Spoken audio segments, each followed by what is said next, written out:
So I'm gonna take the head off of Santa every night. We've got the two ladies. The Muscatine City Council will come to order. Brandon, would you do a roll call, please? Councilmembers Ray Walt, Fitzgerald. Present. Notvig. Present. Shahade. Present. Bynum. Present. Phillips. Present. Spread. Present. 6 present and 1 absent, Your Honor. Very good, Fran, thank you.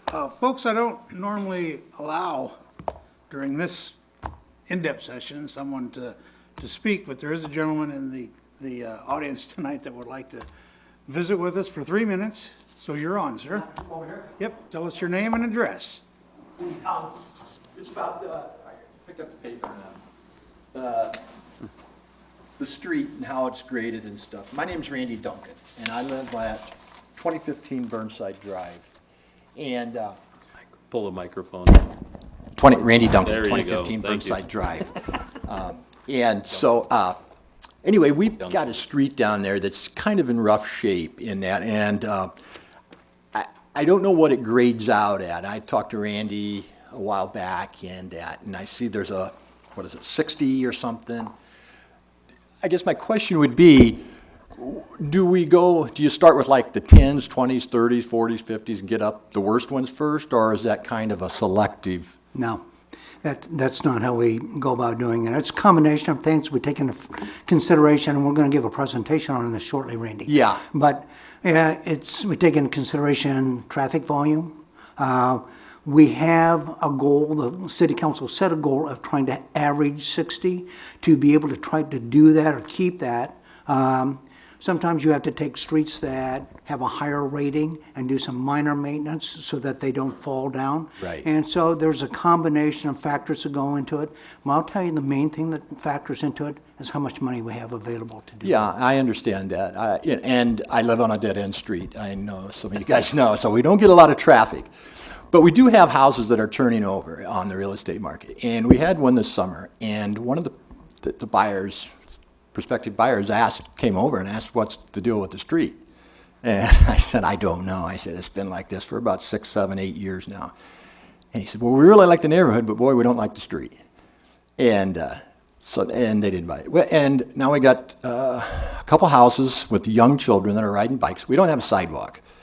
And so they're riding, up and down the street, and pretty big hot potholes. One side of the street's ground off. I'm not sure if some of you guys are familiar with it. But, we are taxpayers, and we are on a dead-end street, so I know, but I'm just here to address that and ask for some consideration. And if you guys, invite you guys to drive by there some Sunday when you have time, and just take a look and see what I'm talking about. Thank you for your consideration, and thank you for your time, Mr. Mayor. Thank you. Okay, item number 2 on tonight's agenda, the Muscatine Pavement Management Program. That would be Randy and Randy. Thank you, Mayor. It is.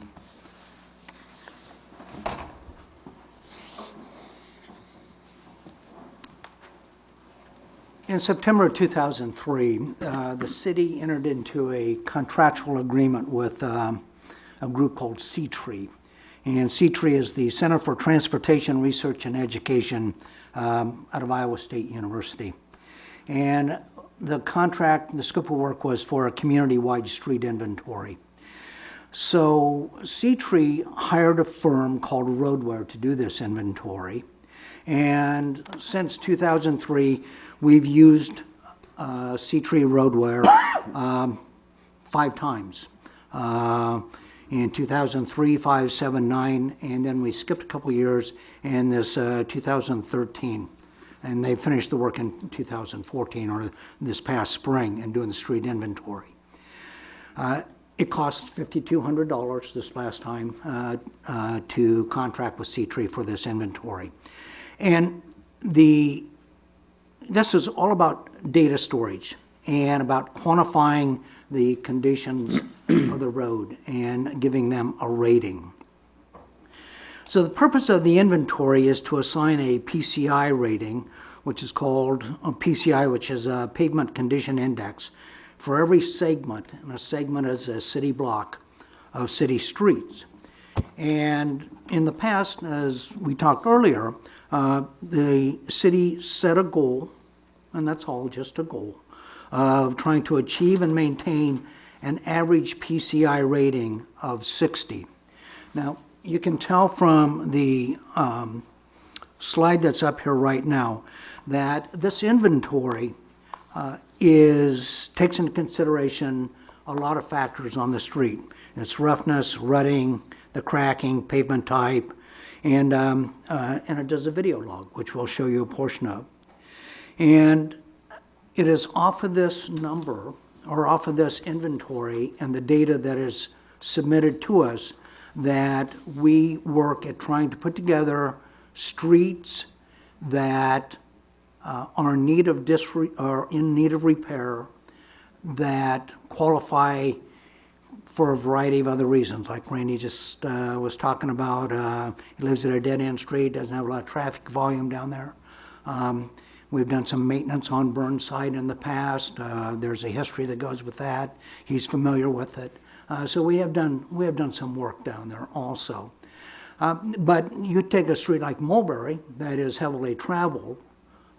We haven't done anything on Mulberry since 1998. And and Mulberry right now has a low PCI rating. And so this would probably get bumped up to one of the top projects that we would like to address. But the purpose tonight of the presentation, Council, is to just share with you the data analysis. And this is kind of the wrap-up comment, and I'm going to give it to you up front. We're not here to say, you know, we have to have this, we have to have that. I've been around this long enough to know that finances drive an awful lot, and when you have the money to do it, then you can do it. And when you don't, then you just have to work around it and do the best you can. And I know that's still a driving factor. But we do want to show you just where we are currently with the state of the roads in our community. And based on what we've been doing in the last 5 years, where we're headed with this. So Randy? Where it says the city manages 110 miles of road, that's what currently gets driven and gets analyzed and then put on this chart. Our current average is PCI is 57. One of the things that I wanted to let you guys know that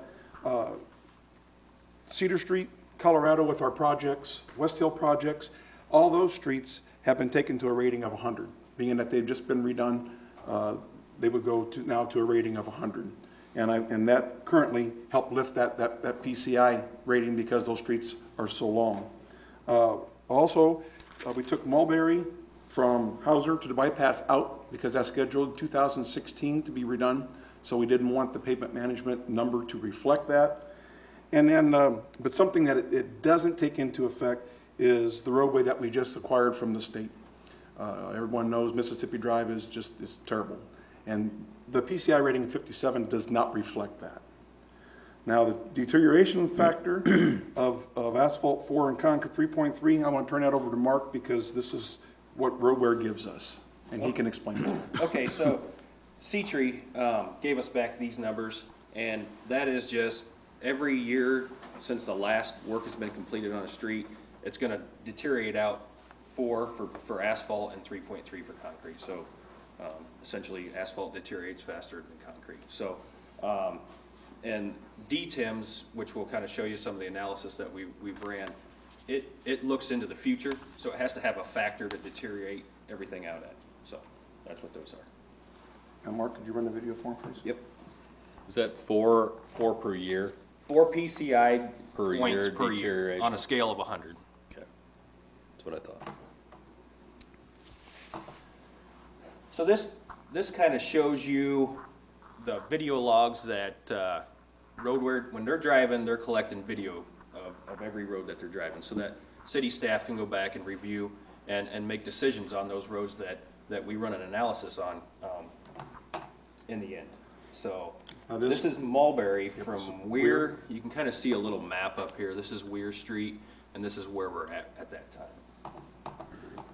And the one thing that the video log shows and we want you to see is the random cracking, the alligatoring, you can actually see wheel ruts in the road.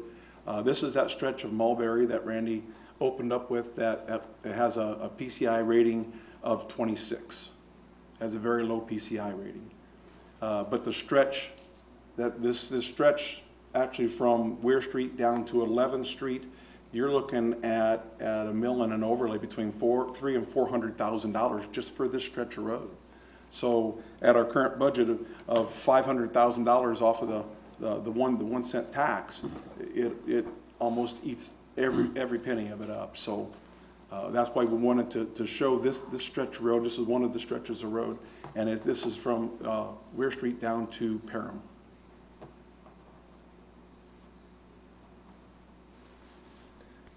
And another reason why this one is kind of top on the list is because their traffic counts are so high on that road as well.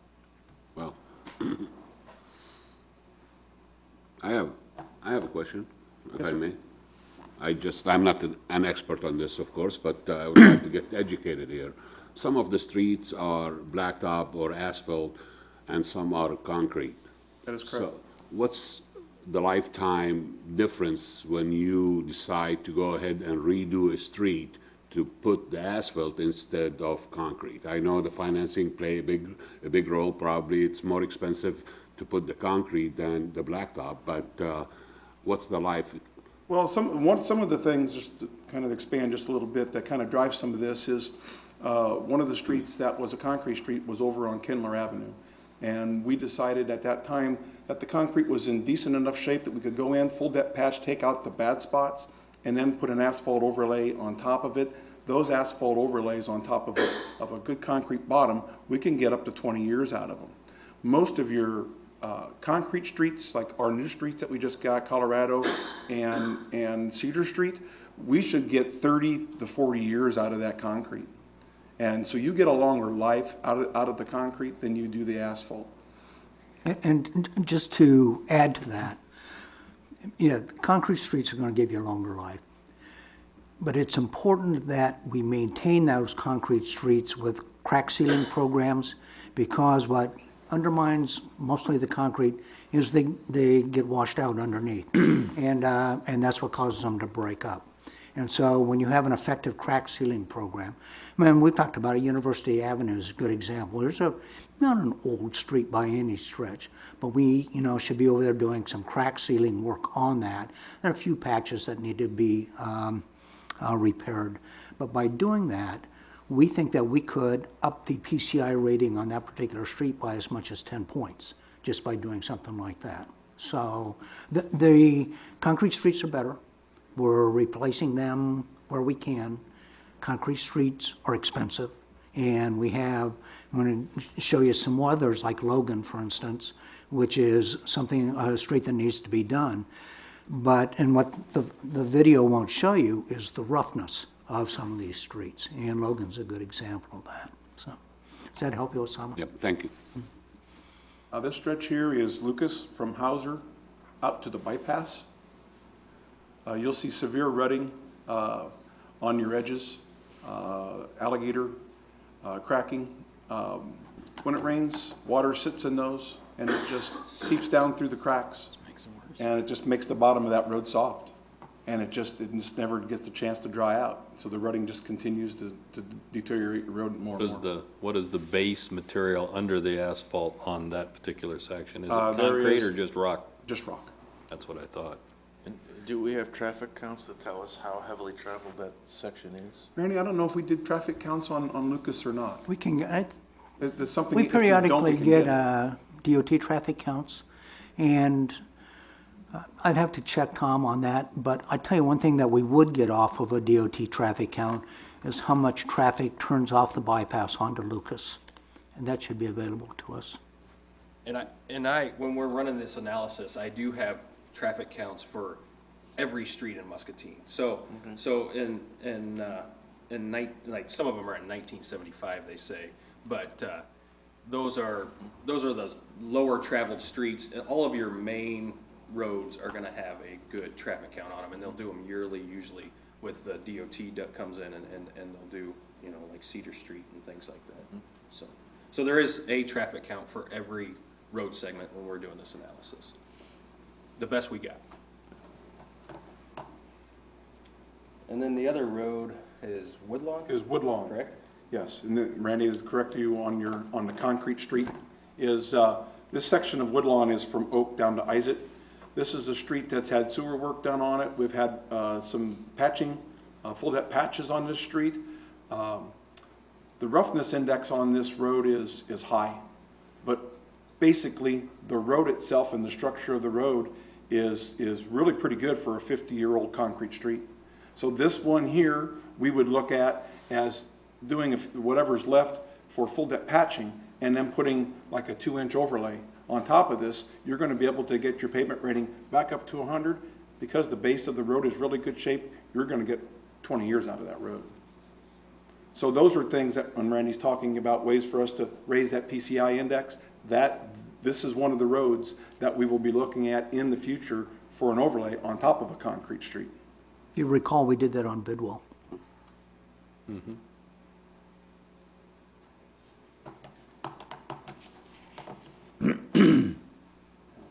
was having issues with that. We can go back to the slide. Now, this slide up there, you'll see one that's just barely up off the bottom. That was what we did for overlay work in 2012, 2013. That is, we actually took that out of our average number. That year, most of our money was put toward railroad crossing work. We had a lot of it there for a couple of years, so it, with our $500,000 that were allocated, we had to push most of that toward those railroad repairs, so that really didn't get a lot of asphalt work done. But what we did was, we just did a 5-year history that went back, that will show us in the next slide, that if you look at this slide, this is the 5-year average $420,000 a year was our average. And you can see with our index of 57 PCI, if we continue with our $420,000 a year, we're losing ground in a hurry and in 5 years. Your PCI rating will go from 57 all the way down to 47. We'll actually lose 10 points over those 5 years. And also, I Go think, back one slide, please. In the blue one there, 473,000, didn't most of that go to the extension of Harrison Street? Or have I got that wrong? no, it went to Dawson. What you see these numbers up here, these full depth patches, Forest Parkway, Long Meadow Lane, Dawson Street, that comes out of this number up here. Those take a chunk. Well, Dawson was a couple 100,000, I think, and Forest Parkway's, I think, it's up to about 175,000 if I've seen the last numbers on it. So that's, but that's okay, because those streets need to be fixed and they impact our PCI rating. I thought we intentionally diverted funding one year to do the Harrison Street extension. What, Nancy, did we, was that road use taxes? We used road use taxes for that. That was almost $500,000. 400? Yeah, it was over 400. 470, some. Okay, on this slide, you'll see that with the 420,000 a year for 5 years, it kind of gives you an idea with that will actually only make an impact of 4% of our roads will be impacted with that number. So you're looking at 5 miles of road and only 4% of your infrastructure gets addressed. On the next one, we did a scenario with 500 for 2 years and then 750,000 for 3 years. You look at the bottom, you see your index starting at 57 again, and it only raises it just 1 point to 48. Even with that increase in funds, it just doesn't raise it as much as you would think. And then we did a scenario with 1 million for 5 years, and with that one there, it raised it up to, actually after 5 years, it raises it, or starts at 57, actually 58, because with what we put in putting this a year. million Right, in. putting a million in, and then at the end of your 5-year period, it impacts it up to 50. So you only gain 2 more points with $1 million a year for 5 years.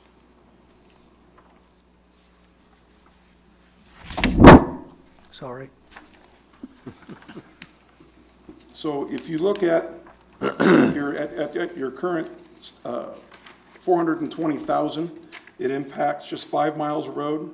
With your 500,000, 750,000, you jump it up to 7.5 miles and 87 segments. And then 1 million a year for 5 years, it jumps it up to 11 miles of road and 123 segments, which is 123 blocks. So if we strictly followed the data analysis, it has been determined that we would have to spend $2.3 million a year annually for the next 5 years to attain the PCI, 60 PCI rating and maintain it. And there's no way that I see us putting that kind of money into it. And that's leaving the Mississippi Drive project out of it. That's, Yeah. yeah, right. However, That's there are different factors that will affect this PCI rating, both good and bad. In the good, future projects such as West Hill, in Phase 3 A, B, and C, which we're going to be bidding in March, will result in reconstruction of numerous blocks or segments of streets on Chestnut, West Fifth, Pine, Spruce, Locust, West Fourth, Sycamore, Lynn, and Broadway. Yeah, that makes a difference. West Sixth Street has made a big difference, okay? It helps get it up to 57, where it is now. So that helps. But the downside is that some of these streets need major concrete reconstruction, similar to Dawson and Forest Parkway. An example I gave to you earlier, Logan is one, portions of Folium, and I'm going to tell you Hauser, from Cedar to Grandview, but with the emphasis on Hauser Hill. And Hauser Hill is going to have to be addressed sooner instead of later because it's being undermined big time. And you can see that when you're over there on it. So our plan is to, again, contact and contract with C-Tree in fiscal year 16-17 for a reinventory of the roadway network and further determine our progress and our priorities. Funding is always a driving factor, as I said earlier, and it should be. Again, we're not seeking any request or recommendation of any particular scenario. Our interest is just to share with the council and the public what the data is showing us. In the meantime, Randy and his staff and those of us at Public Works will continue to explore innovative applications and approaches to do our very best to extend the life of the road surfaces that complement fiscal responsibility. So, Council, that's we at least want to share with you tonight. I'm sure we'll talk about it at budget time. Nancy and I have talked about it also to see what options we have. But this is our opportunity to at least show people where we are with our roadways, especially after the nice new streets of Colorado and Cedar. So, you have any questions? Well, just a comment, we've known for a few years now that we're falling behind, so I totally agree with your assessment. That Well, and my only comment is that over the years, we have gotten to the point to where we have more data like this to make decisions, rather than when I first went on council and it was like, okay, we're gonna do this street and this street because these people are complaining more or this or that. It was somebody's opinion. Now we have some data to back up what we're doing. So I find that very encouraging, and it's for 5,700 every couple years, it makes a lot of sense. So, Well, it is a challenge. I mean, we just heard about Burnside, but I've also heard about Northwood Lane, Glenwood Lane, Vista Court, you know, not highly traveled, but similar problems. Randy and I received a note today from residents over in Hagerman. Yeah. And concern that they have. And legit, these are all legitimate concerns. Yep. So, Anyone else, council? Okay, now we're going to transition you, Randy, into the Muster Park Wiggins Trail, Road Trail Report. thank you, Mayor. I'm gonna change places.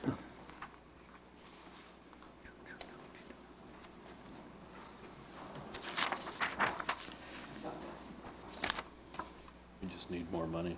You know, they, Spend less on something else.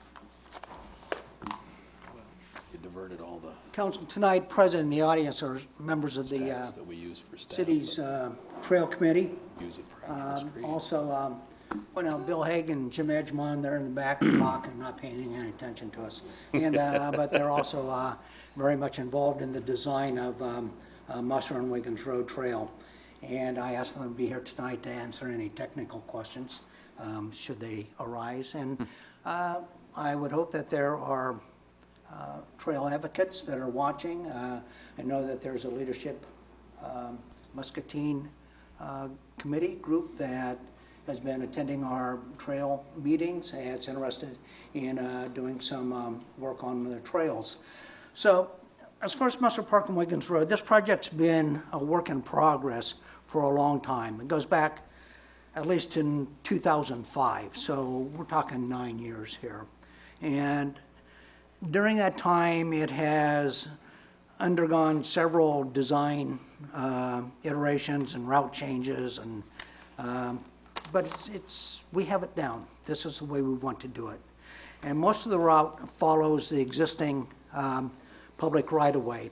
And we're doing this to try to minimize the need for permanent easements as much as possible. The Musser Park Wiggins Road Trail is a corridor of almost 9.5 miles of new trail construction and share the road sections. It completes missing segments for the Mississippi River Trail and the American Discovery Trail, and once completed, will connect Louisa County to Wildcat Den State Park, a section of 22 miles. And I might add that Louisa County has just received a grant for the design of a 3-mile trail that connects to Wiggins Road.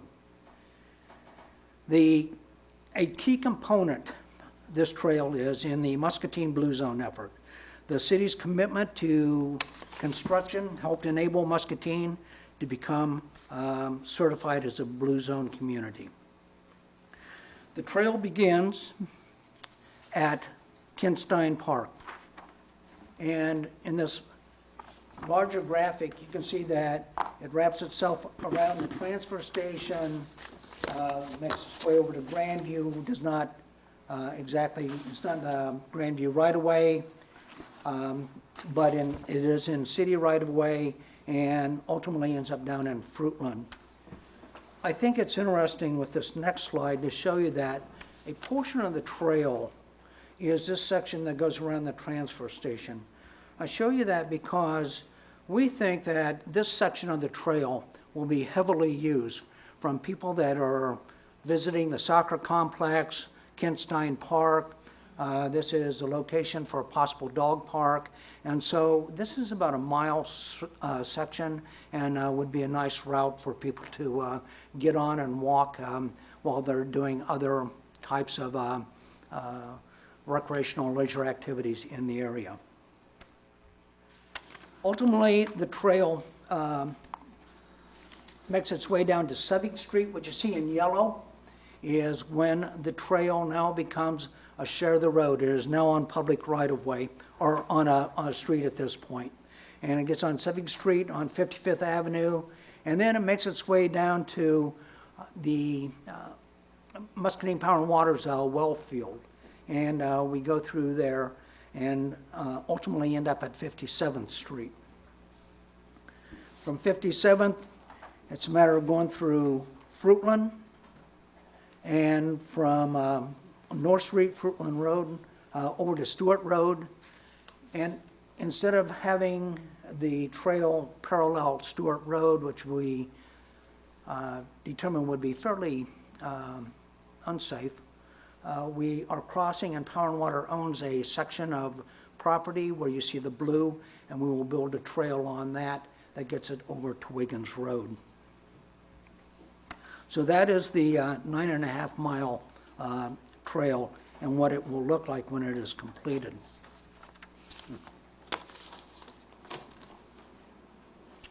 There are a lot of players that have worked to make this trail happen, a lot of contributors. The County of Muscatine, for instance, will help us with putting up share the road signs. Goes to the city of Fruitland. We're doing force account work. Now, I'll tell you right now, and because it's going to be the number you're going to want to hear is, what's this trail going to cost? So to get right to it, the estimated cost is $1.3 million, okay? And actually, the estimated cost is $1.5 million.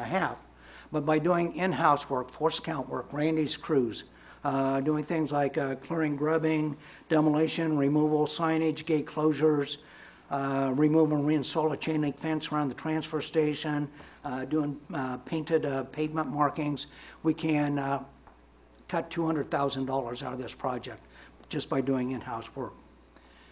We have received corporate contributions, and hopefully we'll receive another one or two. The bulk of this project, the money is coming from a state recreational trail grant that we have received in the amount of $381,000. We have a federal earmark, thanks to Sarah Landy, of $459,635.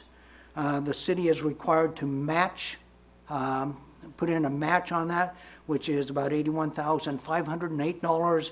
So this state, federal, local match accounts for $922,244 of this project. We've also received land donations, particularly for easements. This next item, the concrete versus asphalt, is important. And I'll take just a moment on this. In order to try to get the best price we can, we felt that it would be advantageous to have concrete contractors and asphalt contractors both be able to bid on this project. This is a different direction than DOT normally takes, and so they were skeptical, reluctant to go along with this. But it is something that is in their regulations and is allowed. They required us to submit paperwork primarily detailing a life cycle cost analysis. And back to your comment earlier, Osama, about concrete versus asphalt, here again it plays into what we would be allowed to do. Anyway, DOT was satisfied with that. I'll compliment Jim and Bill on getting that taken care of. And so they have allowed us to move forward with this type of a competitive bid. We also have easements coming from Muscatine Power and Water we're working on, but an awful lot of the property that we are on belongs to Power and Water and part of their well fields. We're also looking at funding source from the collection and drainage funds, and primarily because the air release valve projects that we've been working on, 1 and 2, and 3 that will be coming up, go exactly by, this trail goes exactly by those air release valves. Our schedule is we want to secure the remaining easements. There are 3 easements that we still need to negotiate. We have those in hands. We will submit the final plans to DOT in January 2015.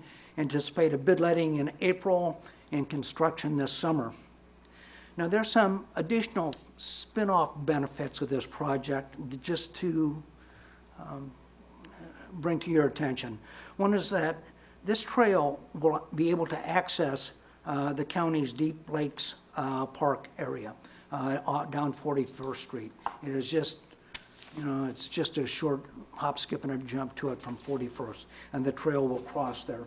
The Muscle Park Wiggins Road Trail also has been identified as a local contribution when we submit our CAT grant application. And it also then connects to the Monsanto campus by way of Wiggins Road. The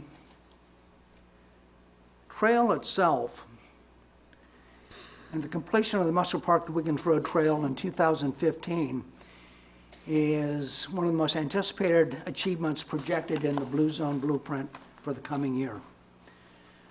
Muscatine has a history of achievements, and it's always been a team effort, and I think that this project exemplifies all the effort and the team effort to make it a reality.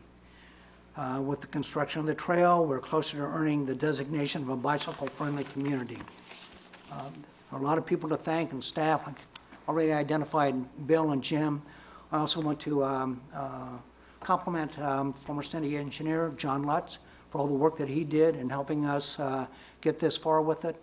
And Randy and his staff, Matt Chandler, and working with us with the collection and drainage, the trail committee, and so many others that have been a part of this whole thing. Particularly when we've gone to our corporate partners and asked for their assistance also. So, as the former mayor once said, good things are happening in Muscatine, and this is one of the projects that we consider to be very good. Council, you have any questions?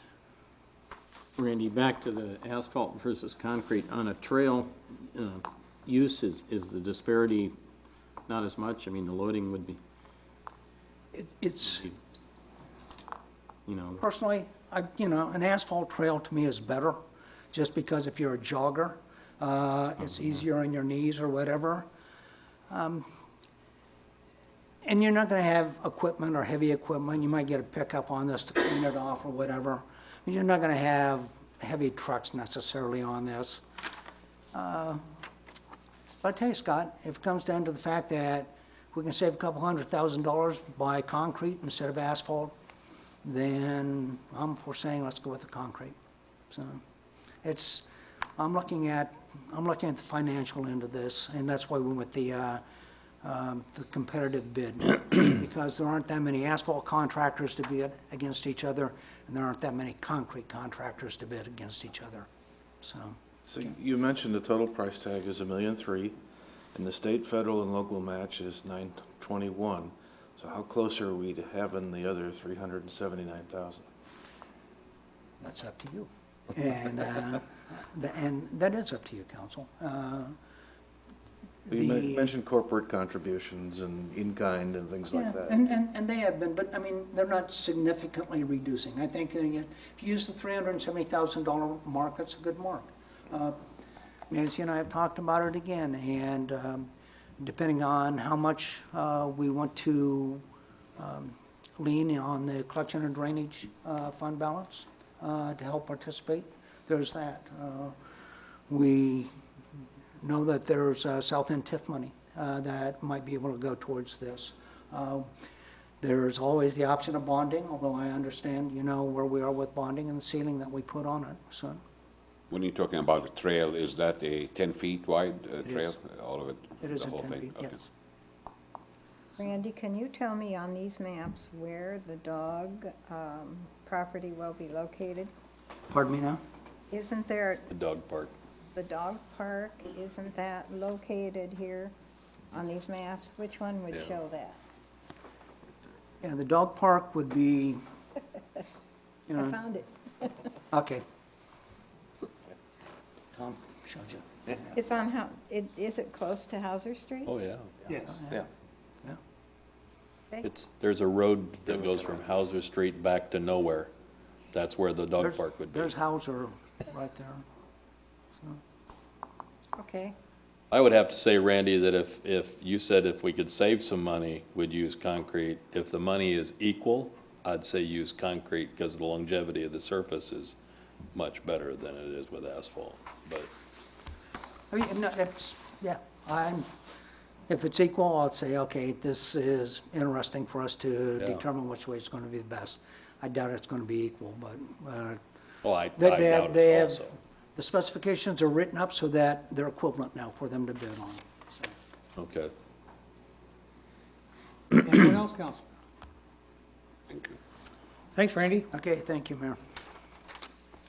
I believe the community development block grant presentation is next. Adam, that would be you.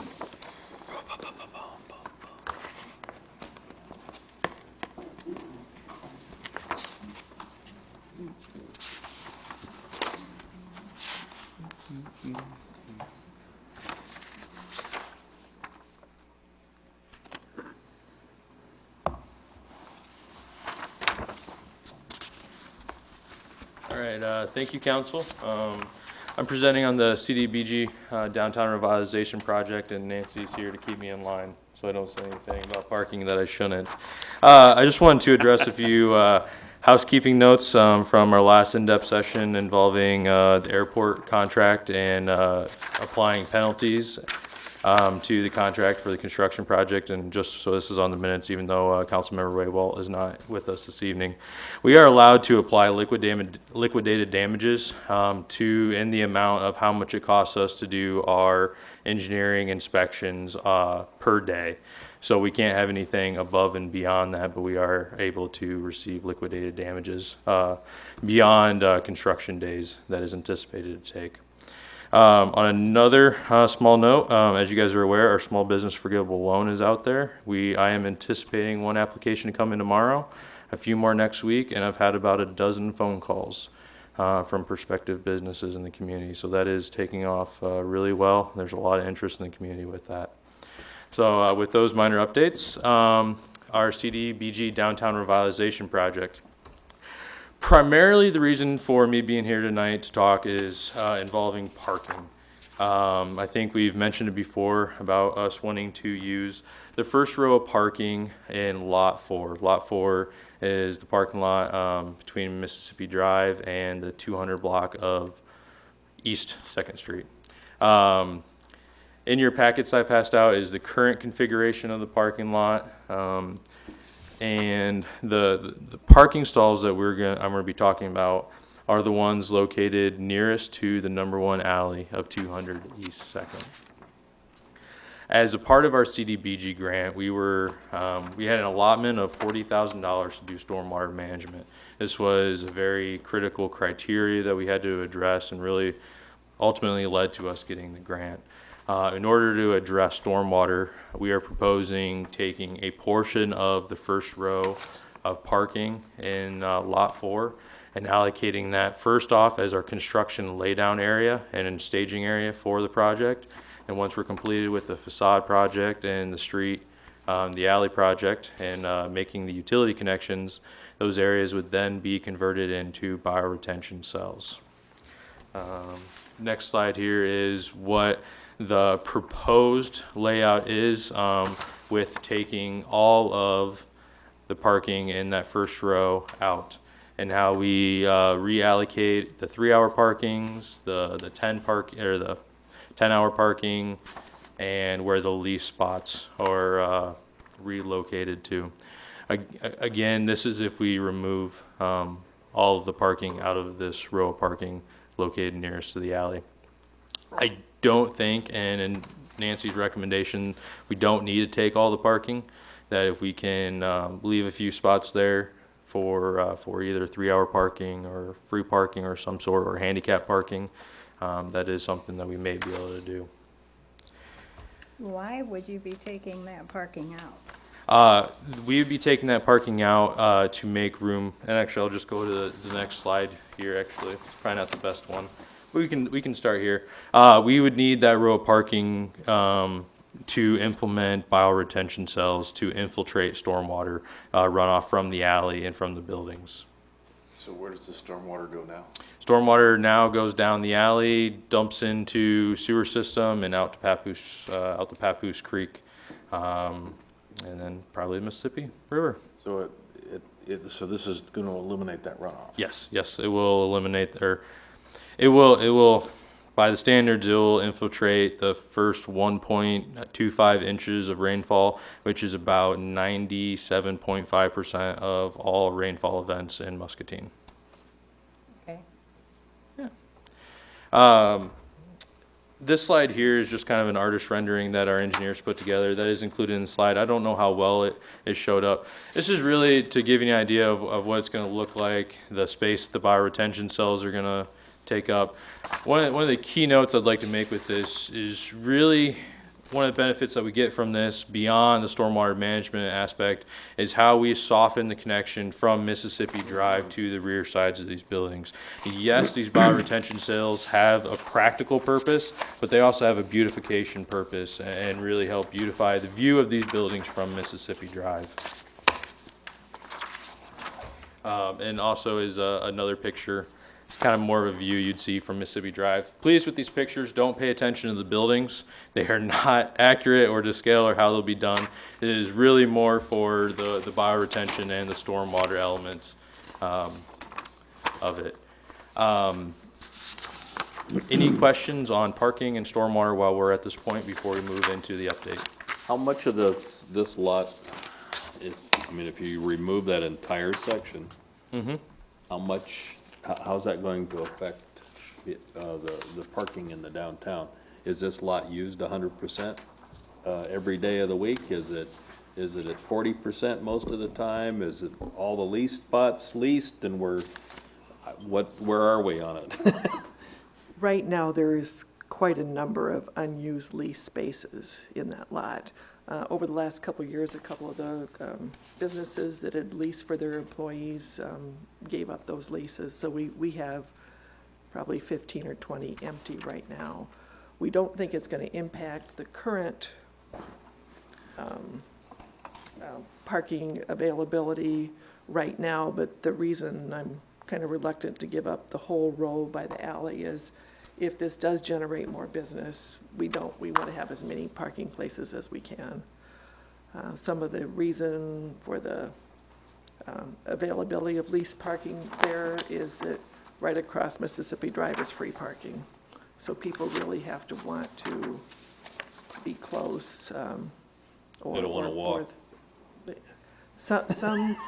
A lot of them do walk, but there's a lot of, there's times of the day when the 10-hour meters in that lot are full, or close to full. Lunchtime, if people are going downtown to lunch. But they cannot park in the leased spots, even though they're not leased right now. So we don't think it's gonna have a major impact on availability of parking. By the alley is the closest, but it's not that much longer, any place in that lot. So then what you said is that your leased spaces have to sit empty even though nobody has them? Right, they're marked as leased spaces, yes. Can't you change that so that, If there was more of a demand for 10-hour meters, we would have to purchase new 10-hour meters to add them there. And there really hasn't been that demand for it right now. But we can't just make them free, then no one would lease. how about just during the lunch hour? I'm not sure how I can write an ordinance that says that. Accomplish it. But yeah, and actually we started working on this actually last summer before Steve Boca retired. And so we've reviewed this and think it's a workable solution. We won't lose any handicap parking. We won't lose any of the free 3-hour spaces which are intended for people going to the downtown businesses. And that we will have to relocate a few of the people leasing spaces, but it shouldn't be that much of an inconvenience for anyone that we've looked at.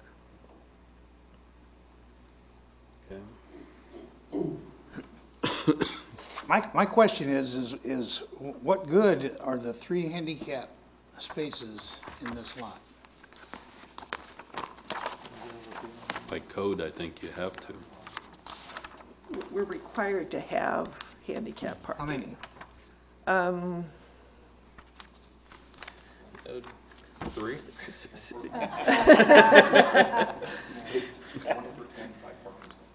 Oh, Randy House says 1 per 25 parking stalls. Okay, 1 for every 25. That would be, So we, yeah, State code. ADA. so we don't have enough, right? So there's 104, and you say there's 3 right now? One of the things I'll show you here is with the design. This middle portion, I'll use the mouse here. This middle portion right here, and the engineer's designs, they have a lot of those to remain parking spaces, and those be allocated as handicap parking. One of the things that will also be included in the design is This makes for a transition or a walkway from the parking lot to the businesses. Also, halfway between each one of the bioretention cells, there'll be additional cut-throughs or walkways to allow people to easily access the business and egress from the businesses as well. So this area will be at, I mean, there's obviously not gonna be a curb because then the water couldn't get into it. So it's gonna be just from pavement to this grassed area, but retention, detention to parking lot There will be a level? curb, and we'll be doing cut-ins into the curb to allow for the water to flow in. So it will still be From curbed the around. building side into this area? Yeah, from the alley into it, as well as on the parking side, we could either, on the parking side of it, it doesn't really matter because it flows, I mean, downhill anyways, so whether we curb it or leave it grade level, doesn't really impact the design there. If you curb it, are you encouraging water to flow underneath the pavement and deteriorate it? That's our issue that we're dealing with over there on, what was that street we just finished? But when it hits the swale, it's supposed to soak into the ground. That, well, I know that's where it's, yeah, Are you talking about Forest Parkway? Forest Parkway, but that's got a lot of water. I will, I mean, a good point you bring up. I will make sure I address that with the engineers and make sure they're designed appropriate. You can do some liners, you can put in special types of soils to make sure, you know, it infiltrates where you want it to. Okay. Any other questions on parking? Towards the east end, there's some posts there and some spots in there with the diagonal lines, is that? Talking about the red, or do I need to go to a different slide? Which slide are you Different on? slide. Yeah, right there, straight ahead. Straight ahead. Between the two trees, I mean, there's, In the middle portion there? yeah. Yeah, that area there is where they've allocated in the design for handicap parking. Okay. And those are, those baffles, what are those things that you, cement? Bollards, yeah, Yeah. that go up to keep cars from, using that as a shortcut. Oh, I thought maybe it was handicap, so that is what, okay. Yep. All right, moving on to our CDBG update and our schedule. I'm in the process of committing property owners to the project. All the property owners gave verbal commitment to the project. Now we are after a written agreement with the property owners saying they are committing to doing their underground electrical work, and the city is committed to supplying certain amount of grant dollars to their property. It is a difficult process dealing with as many property owners we have, as many buildings we are, and getting them all to commit. Each property owner is just a little bit different. They have different financial resources, constraints, and abilities. I'm confident that we will have all of the property owners sign commitments by January 23rd as scheduled.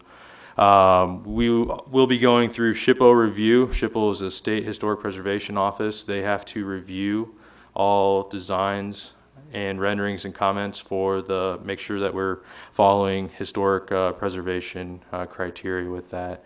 We'll have that confirmation by February 27th. Our plan is to go out for bid in early March and start construction into March, if not early in the following month. We will begin first with doing the utilities, so this will include trenching the alleyway, making the property owners connect their underground utilities, electrical lines, communication lines, finishing that first. And then we will start working on the facades. We will finish up the work on the facades and then come back and finish up the stormwater management practices after. So that's our scheduling for each kind of segment of the project. We will have the CDBG project closed out by December 2015. We do have until June, the end of June 2016 to finish the project, but I want to have it done this calendar year, in the 2015 calendar year. Guess we're not quite there yet. Council, any questions on our schedule going forward?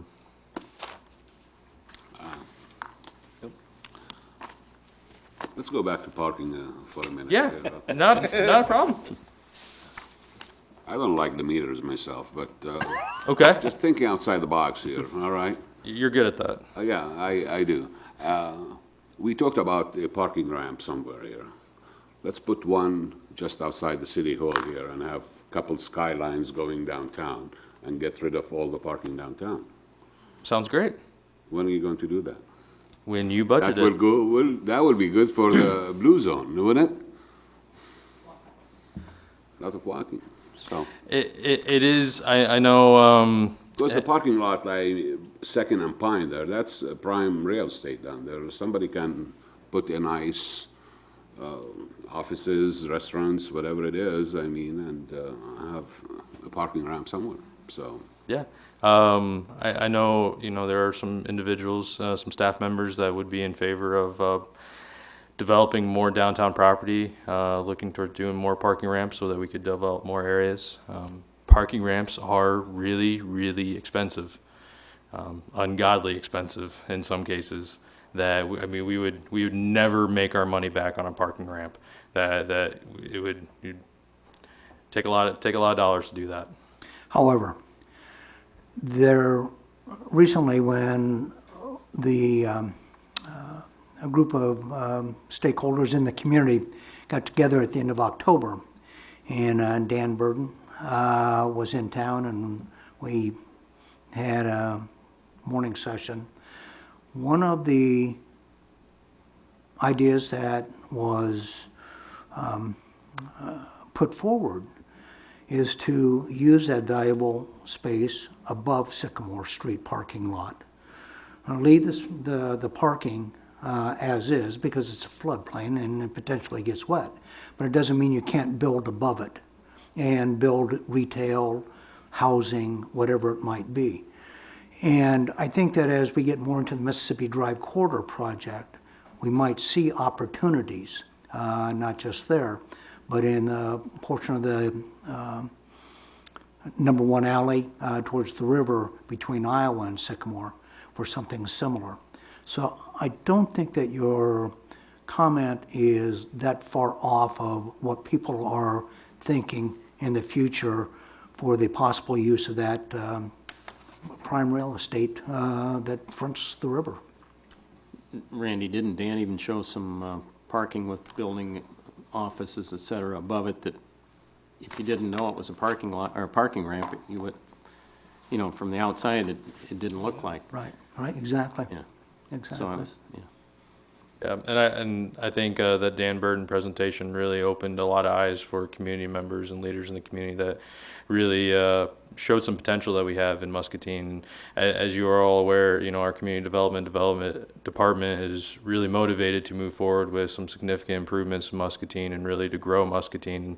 And this is an element that we'd be taking into consideration. And I also would like to put a pitch in at this time, back to your idea, at Second and Pine. I've always felt, and I still feel that way, that you can build a second tier on that parking lot and access it off the number one alley. Yep. That doesn't have to be so expensive that you can't ever recover your money from. Yeah. So I think that's an opportunity also. Yep, because we're not wasting any space with having to make the ramps to go up to the second floor. Right. So it is a good, it's the same thing I've thought about too, Randy. So, Anyone else, council? Very good, thank you, Adam. Thank you, council, appreciate it. Okay, next up is a library review. Pam, is that you?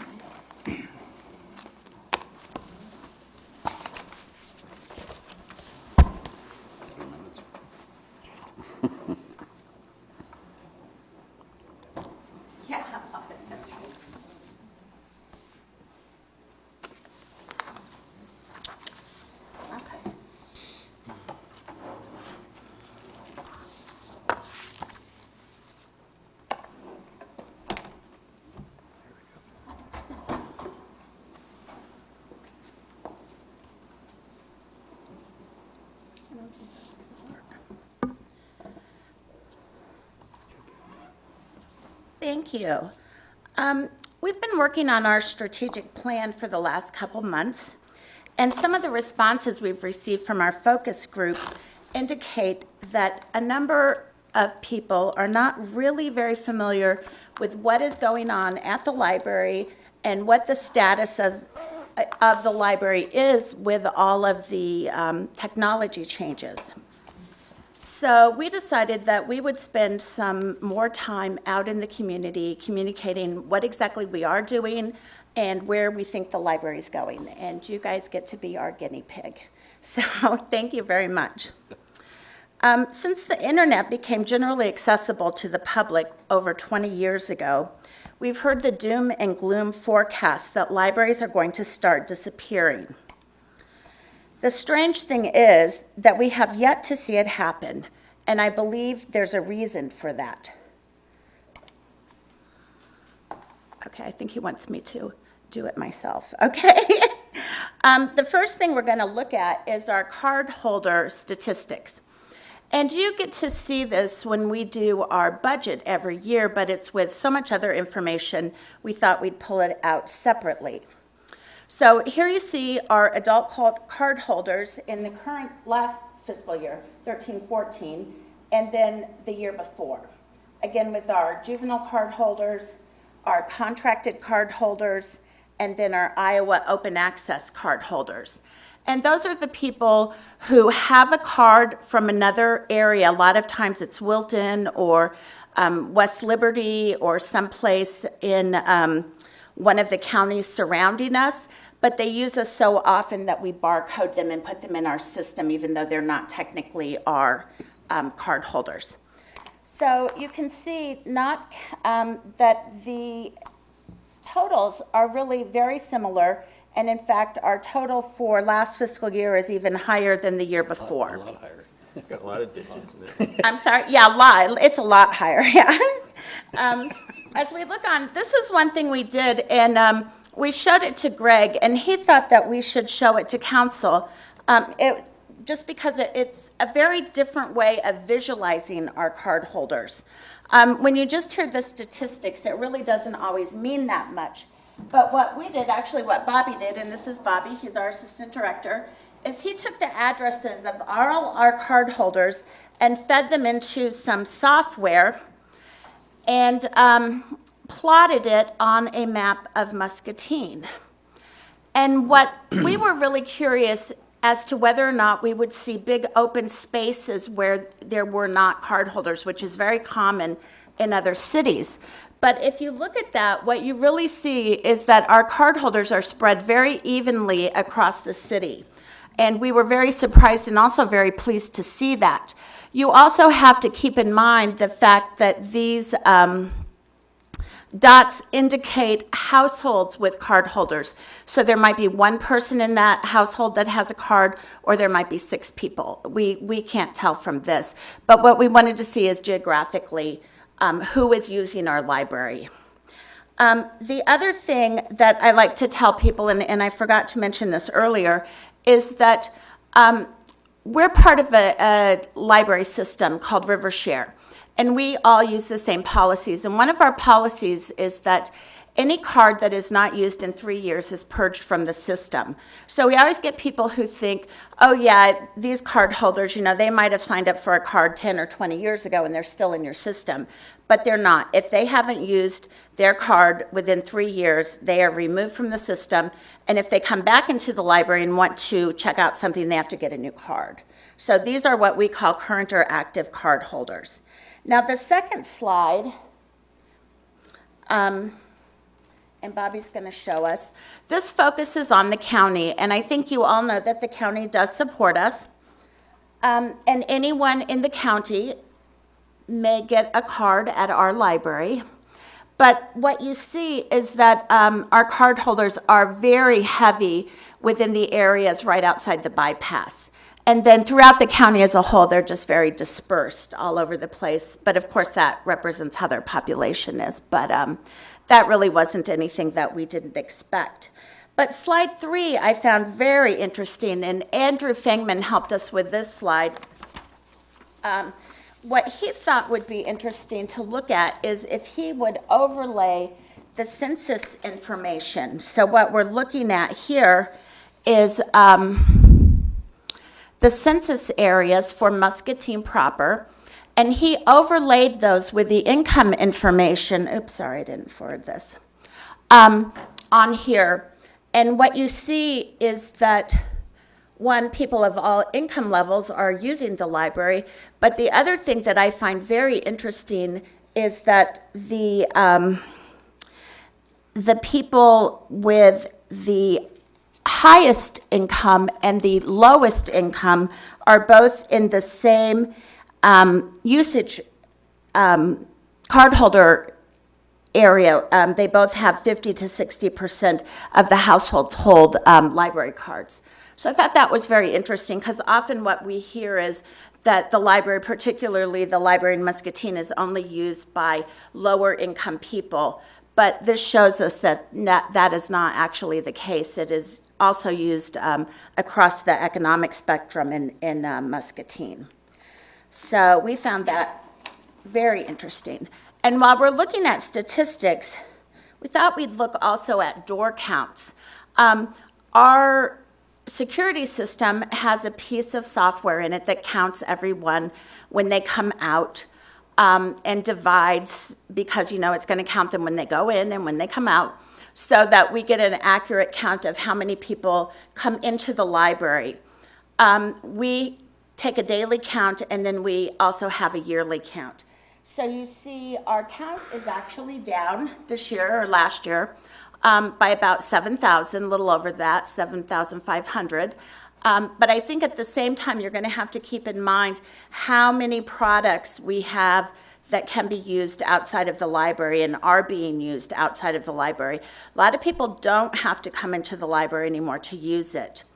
And when you look at our circulation, you can see that our circulation is actually up. So people are using the library. They might not be coming in to use the library as much as they were, but they are using it. They do have cards, and it is not what was being predicted, and no longer is being predicted in library literature. They're predicting libraries are going to remain strong. And let me see where I am here. Okay. This is a word cloud, and I don't know if you guys are familiar with this. They do these a lot in schools now, but they're different words that people come up with, and the larger the words are, means that they appeared more frequently. Usually they'll ask a number of people to come up with words, and so that's what we have here. This one was created by Columbus Public Library patrons, and the one you're looking at here is the word cloud that they created when they were asked to think about the library of their childhood.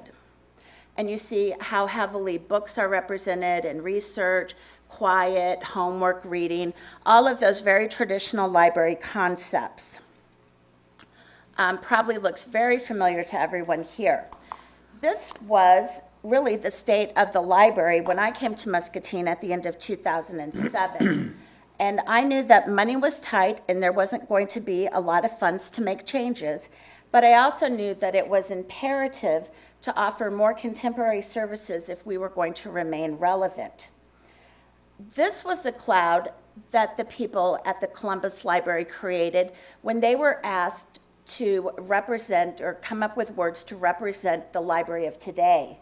And you'll see a lot of the words that we saw before are still there, like books and learning and knowledge and those types of things, reading. They might be smaller, but some of the words that come up very large are things like community, obviously technology, entertainment, access, internet, things like that. And those are things that we think of more when we think of the contemporary library, and those are things that we wanted to get to. And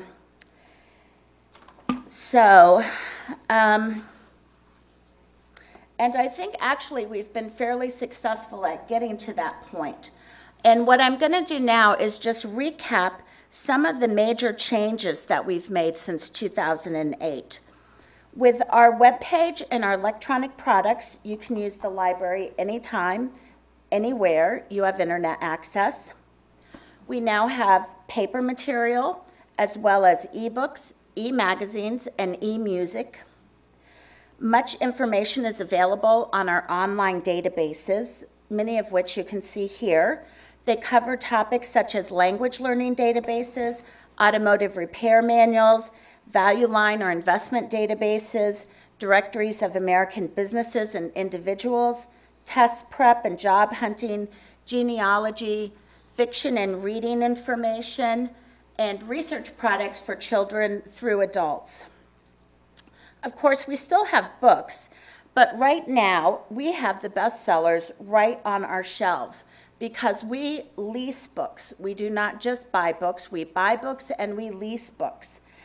We also lease DVDs, and the reason that we do that is because as part of our consortium, leased materials do not have to go out to other libraries on loan.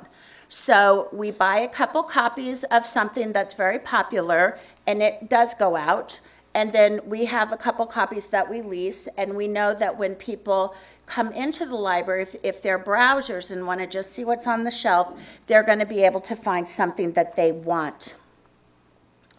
We have a computer lab that is much larger than it used to be. We also have a portable computer lab for instruction and a public scanner. Don't forget the Wi-Fi, the wireless printing, a computer lab full of educational games in the children's area, and the e-readers that we check out to patrons. Our children and family programming extends from birth to young adult instead of just the pre-K and then young adult, skipping the whole elementary age group that was going on when I came here.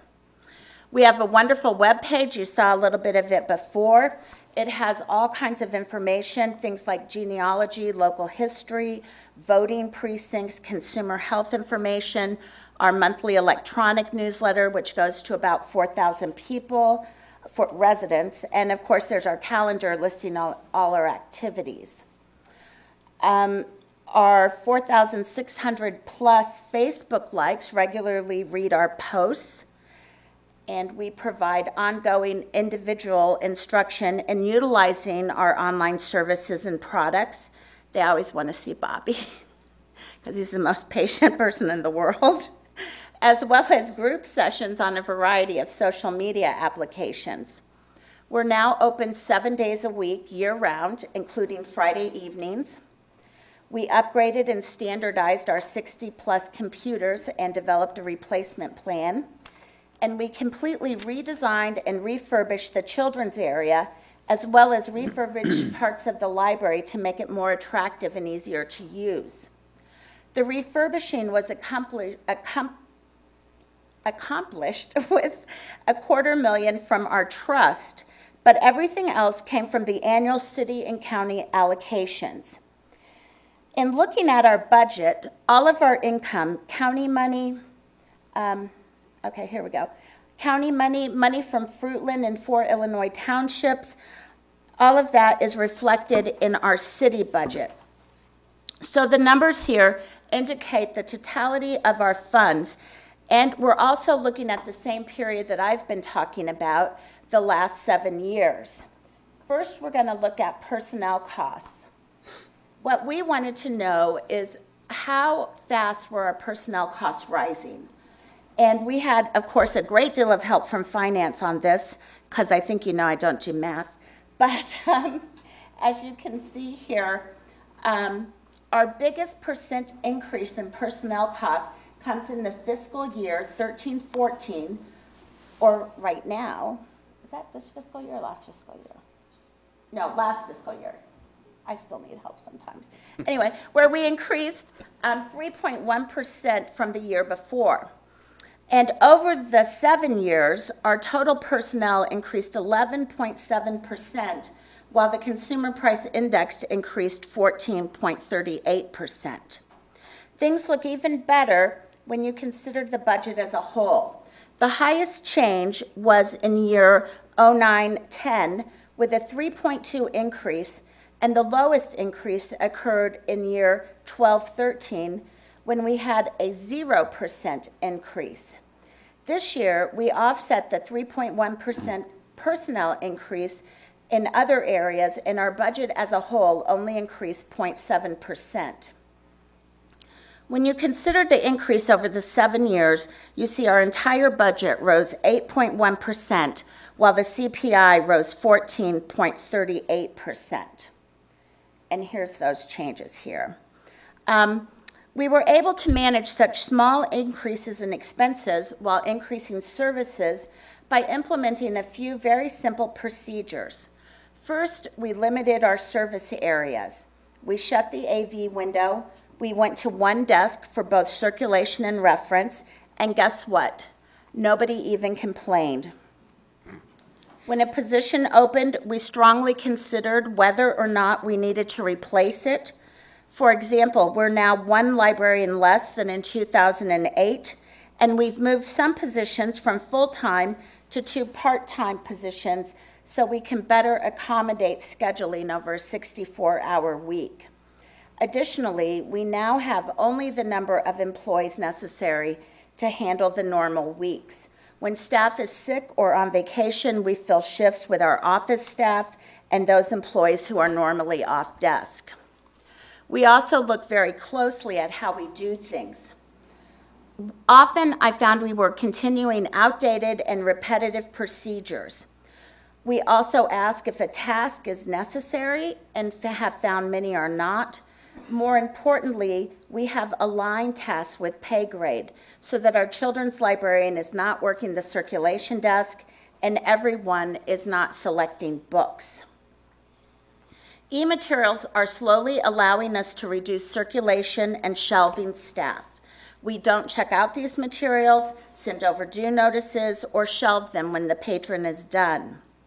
Utilizing our ILS, or our Integrated Library System software, to its full capacity means that we never call a patron to let them know their holds are available, since the computer calls, emails, or texts, whichever one is the patron's preference. If the system goes down, we use the backup module, which then dumps all the information into a regular program when things normalize. We also have major changes in the collection area. We no longer buy everything the selection journals say we need. We buy less nonfiction because it doesn't circulate as much, and we buy multiple copies of popular fiction. We buy fewer magazines because our patrons use full-text databases for their research. We don't buy 4 different sets of encyclopedias every other year because everyone uses Wikipedia. Do I like that? No, but do you have any idea what a full set of encyclopedias costs? We buy what our patrons want, and when we don't have the item, they get it very quickly from our RiverShare consortium. We had a historic problem of not having popular materials available because they tended to go out to other libraries or to our own patrons. Patrons who liked to browse never saw things they wanted, and that was easily resolved by diverting some of our purchasing funds to lease programs. Lease material does not go out on hold, as we discussed, so those are now available on our shelf. Our homebound program, for those who can't get to the library, is very popular, but we were spending more and more time running out to deliver materials when people called. By consolidating delivery to 1 day a month with few exceptions, we were able to get a handle on our staff members' time, who now devotes extra time to the reference desk. To be honest, none of these approaches are novel concepts, but the library world can be very particular about how things should work, and they're especially reluctant to change. Currently, we're continuing to pursue waste utilizing lean under the guidance of Peggy Gordon, our board member and long-term H&I employee. We've completed 3 major lean events: technical services, shelving, and holds. Each event has resulted in a number of changes, and more importantly, staff has embraced the concept and become active and willing participants. Regardless of what the city decides on lean, we will continue this technique to root out waste and operate efficiently. A brief aside, some of our changes are actually economic development tools, education and workforce development in particular. Programming for the birth to age 5 range is critically important, and our community does not have a number of options in that area.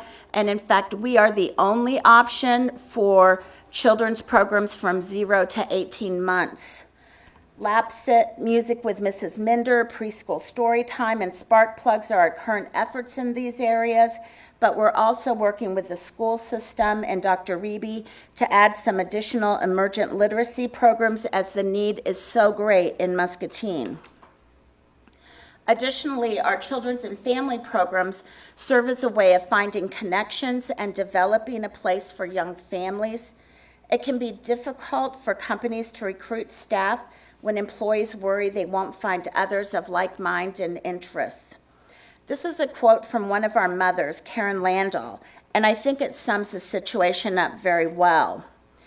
Before moving to Muscatine, people told me I had to check out Musser Public Library as it was the best place in town for young parents and their children. Sure enough, after our move across country, the library became the place I could meet other moms while nurturing my toddler's interest in books. These days, I continue to visit the library with my family, not only for the literature, but to meet with existing friends and make new ones. Without a doubt, Musser is the first place I send newcomers because I know they will receive the same warm welcome to town and opportunities for connections. Andrew has a whole page of these comments, so it's not an unusual comment.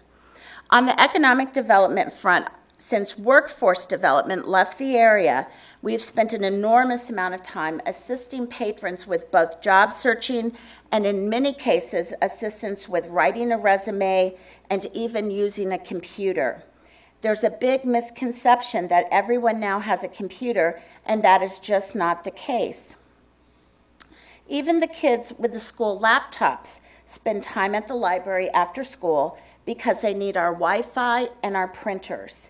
We also see this with adults taking online educational programs who come in because they can't afford the internet connection at home. So they come in every afternoon and evening to do their schoolwork because we have Wi-Fi. We don't spend time teaching kids how to use the technology, but we do spend time helping older adults use technology. In addition to the one-on-one for job searchers, we also have one-on-one instruction for those wanting to use e-readers and other products on our website. Additionally, we have classes for older adults to use all variety of social media. Keeping a workforce employed as well as up-to-date via technology training is essential for a healthy economy, and we're working to do our part. So what's next? I can give you the easy predictions. We will look to automate circulation, reducing the number of circulation clerks we need. We will also begin getting almost all our materials pre-processed, pre-cataloged, and at least partially selected, eliminating current staff time in technical services. We will buy movies that can be streamed. And further, our building is aging, and I think most of you are aware of that, and we need to consider how to cost-effectively address the mechanics, such as the elevator, the heating and air conditioning, how to afford new carpet, which in a library is exorbitantly expensive because you have to move all these shelves and books to carpet. And then the fact that we still are not ADA compliant. And this is just one of our issues. As you can see, the entrance with the steps goes up to the handicap access door. If you would go to the other side with the ramp, that doesn't have a handicap access door. That's just one of them. No one can predict the future, but the next best thing is to stay abreast of current developments, implement the ones most relevant to our library and community, and continue to take the pulse of the community so we can tailor services to the community's needs. Our strategy is being willing to change as needed and to move dynamically with the community that we serve. So, questions? I have one. Out of the 20,000 plus customers, members of the library, can you give me a percentage of how many people utilize your electronic products compared to the Yeah, we can do that. We would go back and do it because we're gonna have to pull our numbers.